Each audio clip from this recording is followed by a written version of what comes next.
familiar with the history of this place know that there were some significant developments during the 19th century, especially after the expulsion from Moscow of wealthy Jews, who some of them reside in Gomel, and later on developments in the beginning of 20th century, particularly the famous Gomel's pogrom of 1903, which usually say, it's actually not correct historically, but usually said the first armed self-defense was implied there. Once again, not so correct historically, but it has some significant impact both on narrative of Jewish bond and of Zionists, particularly labor Zionist movement. So it has some symbolic significance before the revolutions. It also has some reference in Hebrew literature, like Nehemiah Kapor of Yosef Chaim Brenner, and more. Okay, so we can see that was a place with quite large, that the Jews constituted quite large part of its population, and therefore potentially a significant impact. Anyway, any changes that could run during the periods could avoid the Jewish influence or Jewish participation. Okay, now a little bit about state of research. So people are interested in the issue of history of the Jews in Belarus in its current borders. Well, we can ask why. It's a good question, but there is quite a lot of research is going on. But as you can notice, by the way, it's not all of it, of course, which is part of it. As you can see, most of it is written in Russian. Actually, there is also in Belarusian quite a lot written, which means that right now in our time there are created basically two, if you want, schools of thinking or schools of research that are not exactly have a scores one with another, or not on a large scale. So we have probably kind of in danger that there are two ways of research that will not meet each other if we not do something about it. Now this is more probably some people of what about Saddam Prague must mention it. So here we have it, of course. And basically this is the model I chose for my PhD, which is the model of local history that emphasized some particular developments in some particular area, particular town, particular city, in the case of Minsk. I'm sure some of you are familiar with this kind of research. Actually, there are more I just wrote what's relevant to Belarus. Now I'm into Gomel. So Gomel Southeast Belarus, was it unique or more of the same? Basically, it's one of the challenges that I had to answer and establish very well in my dissertation, because obviously it can be asked what's unique about it, and that's something I have to prepare. Something quite interesting you can see a picture I've made in one of the museums when I was last summer collecting data and working mainly in archives, but I also explored the place, the city, and one of the places I've seen this picture. It was a suburb, actually now it's in the middle of the city, Jewish poverty and Jewish working class, but the low working class, called Kahal Nerov, which means the valley of the Kahal. Actually a very Jewish name of the suburb. By the way, its nickname used to be America. As you can see, it's really America. Maybe not. Some say it because people who reside there actually wanted to go to America. Maybe that's the reason, but that was its nickname. And you see, it was quite rosy life, but it's the beginning of the 20th century. Do not forget it. By the way, in these neighborhoods, talking before about Jewish self-defense in 1903 pogrom and in other cases, they were established mostly in this kind of neighborhoods. Now, key points and questions that I'm going to refer in my dissertation, at least that's what I'm able to do, and we'll see how it develops. So, of course, I'm going to refer to uniqueness of Belarus Jewry, and within it, uniqueness of Gomel region and Jewry as a place was basically not all the time in Belarus. It began actually in Russia. Even before, it was some very short period under the actually, when it was under German occupation, it was under, I'm not talking about German occupation of 1941, I'm talking about German occupation of the Civil War.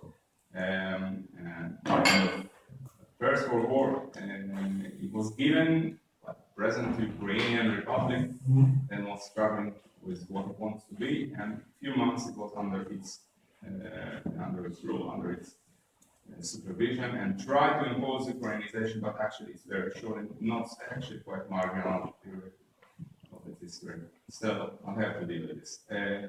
Since the revolution, a few key points. First of all, we have to inner Jewish struggle. I mean, we could talk about the German production, about how Soviet authorities tried to impose their policy, but in such places, Gomel, where you have such a significant Jewish population, who did all this policy, who actually executed all this policy, if not many Jewish people, or Jews themselves, and definitely we need to see how this inner struggle reflects the changes and the transformation that the Jews went through. The other part of it, of course, is the integration of Jews as individuals in the Communist Party and all the apparatus of this new Soviet state, then new Soviet states. We're talking about the first decade of its existence, and it was a very large number of them incorporated in the system. Not all the time they did it exactly in the same way or in the way that the party or the government, let's not use the word the government, but the authorities expected them. Sometimes there are different variations, as we can know, also from different other researchers. The issue of Soviet schools in Yiddish, it's definitely from the point of view of authorities, was a tool of Sovietization, but what was the purpose? Was it abandoning or was it transforming Jewish identity? What was the aim and what was the outcome? Did it actually succeed in the way the authority wanted it to succeed, or maybe not exactly? The Zionist activity, which was actually underground, went during the 20s. That's an interesting point related to it, as you know, some Zionist movement was allowed to practice in Soviet Russia until 1928, literally Coalition and the legal branch of the Halutz movement, but they were forbidden to practice in Belarus actually, and still they existed and still tried to make their efforts and to influence. To how much extent did they succeed? And probably the answer in the end of the day, no, but how much did they still succeed in their efforts during the time they could succeed, and how did it influence the ongoing developments?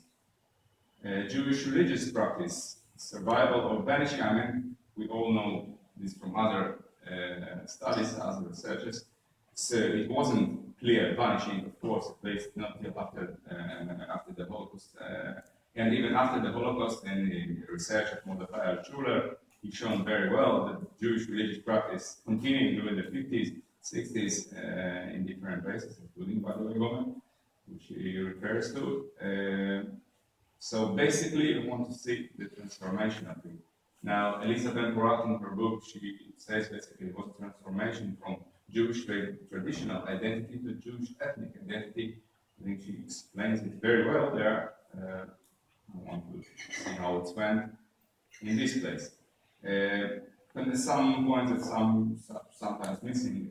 It's a connection to the Jews abroad, which actually were existing, especially during the 20s, both with Palestine and with North America. When did it stop? We know, but how did it happen? What was the process? How did it reflect the future developments?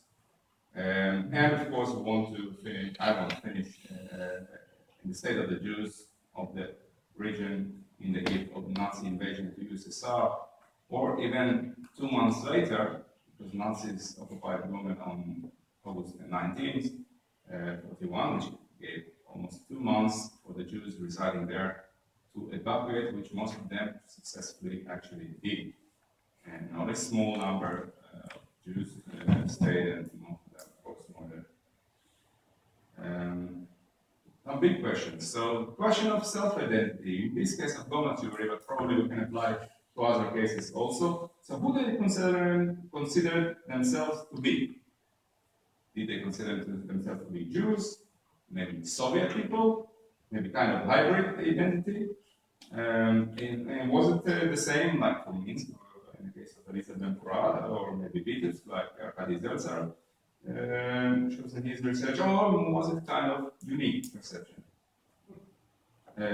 And very, very big, really big question, and should be very careful with the answer in the end of the day.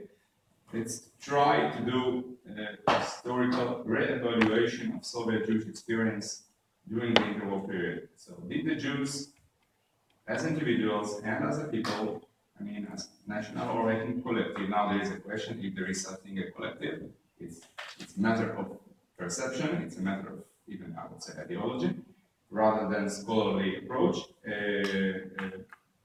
Did the Jews as collective gain or lose from that experience?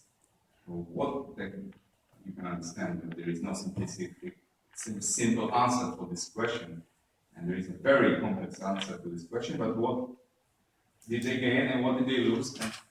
And in this historic balance, what more did they gain or lose as the people, as from this experience and from this transformation, and how did it, in the end of the day, transform them as a people, at least in this particular place or at least in this particular region?